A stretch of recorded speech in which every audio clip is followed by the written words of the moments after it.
10ই মুহররমের গুরুত্ব কিন্তু আমাদের কাছে অনেক, ঠিক আছে। আমরা এখন পর্যন্ত আশঙ্কা পাইনি, তবে আমাদের পর্যাপ্ত নিরাপত্তা ব্যবস্থা আছে, বোথ কভার্ড এন্ড ওভার্ড। 4, 5, 6 এই 3 দিনে 4 তারিখে 11টা, 5 তারিখে 17টা, 6 তারিখে 19টা, এই 50টা মিছিল হবে। হাওয়া এবং আদম আলাইহিস সালামের যে মিলন হলো, যেটা আরাফার মাঠে, সেটাও ছিল 10ই মুহররম। আসমান জমিন সৃষ্টি হয়েছে সেই 10ই মুহররম। চন্দ্র সূর্য পাহাড় পর্বত মহাসাগর বলতেছে এটা সব 10ই মুহররম। ইব্রাহিম আলাইহিস সালামের জন্ম 10ই মুহররম। মুসা আলাইহিস সালামের সাথে আমাদের মহান স্রষ্টা আল্লাহ পাকের যে এই কথোপকথন হয়েছিল সেটাও 10ই মুহররম ছিল। মুসা আলাইহিস সালামকে যখন পালায় গেল, তার ওই ইয়ার বাহিনীরা যখন ওই নীল নদে পানিতে মারা গেল, সেটাও ছিল 10ই মুহররম, ঠিক আছে, এই আশুরার দিনে। আরও অনেকগুলো বিষয় আছে, বৃষ্টি চলে আসতেছে। তো 10ই মুহররমের গুরুত্ব কিন্তু আমাদের কাছে অনেক, ঠিক আছে।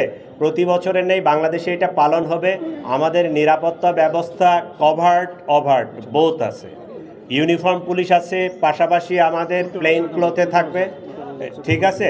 5 তারিখে আরেকটা প্রোগ্রাম আছে, ওই রথযাত্রা, এটা উল্টা রথ, এটা আপনারা জানেন কয়দিন আগে আসছে, ঢাকেশ্বরী মন্দিরে আছে। এখন ঢাকেশ্বরী মন্দির থেকে আবার উল্টা গিয়ে তারা স্বামীবাগে এখানে শেষ করবে ইস্কন মন্দিরে। কালারিং করার কোনো প্রয়োজন নাই, আমি মনে করি না। অপরাধ অপরাধ, সেটা যে আমলেই হোক, যেভাবেই হোক, আমরা এটা ওয়াকিবহাল আছি, আমাদের প্রয়োজনীয় ব্যবস্থা আছে। আমার শেষ প্রশ্ন, বৃষ্টির জন্য আমি আসলে দুঃখিত, আপনারা অনেকেই ভিজে যাচ্ছেন। ইদানিং সকালবেলা, ভোরবেলা, রাত্রেবেলা ককটেলের ঘটনা বাড়ছে। আমি আপনার প্রশ্ন পাইছি, এইটার সাথে রিলেটেড না।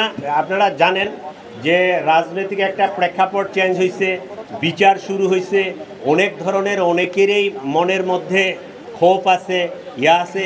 2-4টা ঘটনা ঘটে যাওয়া অস্বাভাবিক কিছু না, বাট পুলিশ সর্বোচ্চ সতর্ক অবস্থায় আছে, আমাদের পর্যাপ্ত ডিপ্লয়মেন্ট আছে, এবং যারা এই কাজগুলোর সাথে জড়িত বা যারা করার চেষ্টা করতেছে তাদেরকে আমরা আইনের আওতায় আনবো। আপনাদের কাছে কোনো ইনফরমেশন থাকলে আপনারা আমাদের সাথে শেয়ার করবেন, আমরা যেন এটাকে সঠিকভাবে কার্ভ ডাউন করতে পারি, ঠিক আছে।